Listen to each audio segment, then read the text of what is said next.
আসসালামু আলাইকুম। আপনারা সবাই কেমন আছেন? আশা করি সবাই ভালোই আছেন। আল্লাহ তাআলার অশেষ রহমতে আমিও ভালো আছি। আজকের ভিডিওটার মূল উদ্দেশ্য হলো এখনকার সময় কোয়েল পাখি পালনে আদৌ কি লাভ করা সম্ভব? এখন মূল কথা হলো লাভ করা অবশ্যই সম্ভব। তাতে আপনার যে ব্যবসাই হোক না কেন। আপনার পরিশ্রমের উপর নির্ভর করে আপনি কেমন লাভ করতে পারবেন। পশু পাখি হলো এমন একটা জিনিস, ওদের আপনি যত বেশি যত্ন নেবেন এবং ভালোবাসবেন, ওরা তার দ্বিগুণ আপনাকে ফিরিয়ে দিবে। এখন মূল পয়েন্টে আসা যাক। কোয়েল পাখি পালন করে লাভ করতে গেলে প্রথমেই আপনাকে মিনিমাম ১,০০০ নিয়ে কাজ করতে হবে। তা না হলে যে টাকা লাভ হবে তাতে আপনার পরিশ্রমের টাকাই উঠবে না। তাই আমরা যদি ১,০০০ পাখি পালন করতে পারি তাহলে তার থেকে আমরা প্রতিদিন আনুমানিক ৮০০ থেকে ৮৫০ ডিম পাবো। আর ডিমের বর্তমান বাজার মূল্য ২ টাকা ৬০ পয়সা।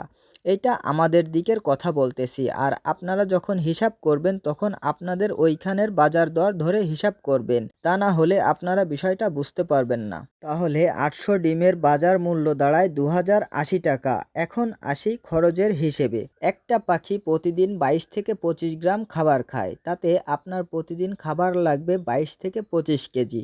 আর আমরা যদি খাবার বস্তা ধরে কিনি তাতে খাবারের কেজি পড়বে ৫৬ টাকা। তাহলে ২৫ কেজি খাবারের দাম আসে ১৪০০ টাকা। আর ওষুধ খরচ আর অন্যান্য আনুষঙ্গিক খরচ ১০০ টাকা। তাতে আপনার প্রতিদিন খরচ দাঁড়াবে ১৫০০ টাকা। তাহলে এখন হিসেবে আসা যাক। প্রতিদিন আপনার খরচ হবে ১৫০০ টাকা আর ডিম বিক্রি করে আয় ২,০৮০ টাকা। এখন আপনারা নিজেরাই হিসাব করে বের করেন প্রতিদিন আপনার কত টাকা খরচ আর কত টাকা লাভ হয়। তাতে আমার মতে এখানে ভালো মানের একটা অ্যামাউন্ট পাওয়া সম্ভব। চাকরির জন্য দাঁড়ে দাঁড়ে ঘোরার থেকে নিজে কিছু করার চেষ্টা করুন। তাতে অন্তত অন্যর গোলামি করা লাগবে না। আশা করি সবাই বুঝতে পেরেছেন। তাহলে আজকের ভিডিওটা এই পর্যন্ত থাক। ইনশাল্লাহ নতুন কোনো ভিডিওতে আপনাদের সাথে আবার দেখা হবে।